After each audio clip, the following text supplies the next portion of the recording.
Coucou tout le monde, c'est Julien Derico, votre réalisateur de projets en immobilier sur toute la région Carolo et Louviéroise. On est basé à Chapelle-les-Herlémont et vous êtes libre de télécharger mon e-book dans les commentaires avec les 7 étapes pour réaliser votre vente rapidement et au meilleur prix. Aujourd'hui, on voit finalement un conseil, une analyse d'une situation qui me revient souvent. C'est des offrants qui me disent « Purée, je viens de faire une offre pour une maison, on avait vraiment le coup de cœur. » Et elle m'est passée sous le nez.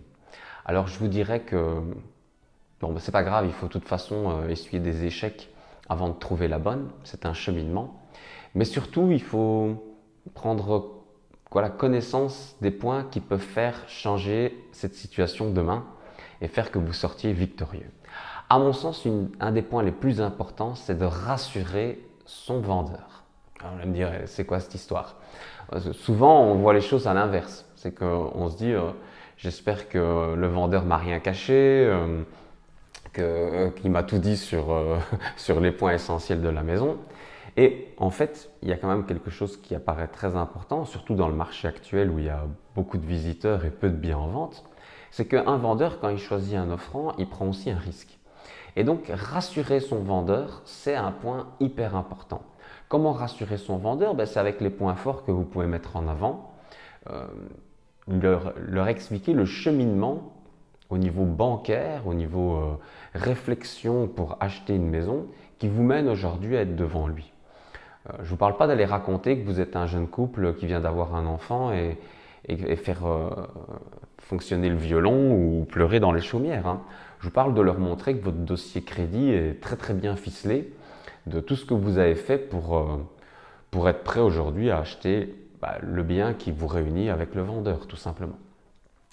Être sur les starting blocks, être au taquet en fait. Je me rends compte encore ici dernièrement que un visiteur qui vient directement avec les parents, conseillers ou l'entrepreneur a beaucoup plus de chances de sortir victorieux que celui qui va me redemander 2 ou 3 visites. Que celui qui est allé voir son banquier en amont est beaucoup plus prêt à dégainer que celui qui ne l'a pas fait et qui va seulement devoir prendre rendez-vous avec sa banque. Aujourd'hui, le marché allant tellement vite, vous n'avez parfois pas justement le temps de prendre toutes les sécurités que vous voudriez avant de pouvoir faire une offre.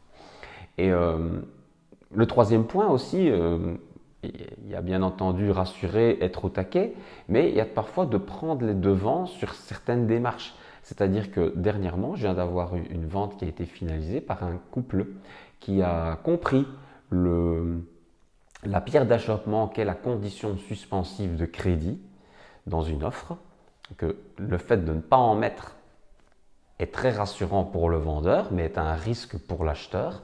Et pour minimiser ce risque, qu'a fait l'acheteur? Il a fait réaliser l'expertise bancaire avant même de savoir que la maison allait être pour lui. Mais il était tellement désireux d'eux qu'il a fait réaliser l'expertise, ça lui a coûté 240 €. Et quand le rapport de l'expertise est arrivé et qu'il était bon, il a fait son offre sans condition de crédit et donc son offre a été privilégiée par rapport à tous les autres offrants et il est ainsi sorti victorieux de cette démarche de transaction. Voilà, j'espère que ça peut vous aider demain pour trouver la maison de vos rêves. Une bonne journée, au revoir, ciao ciao.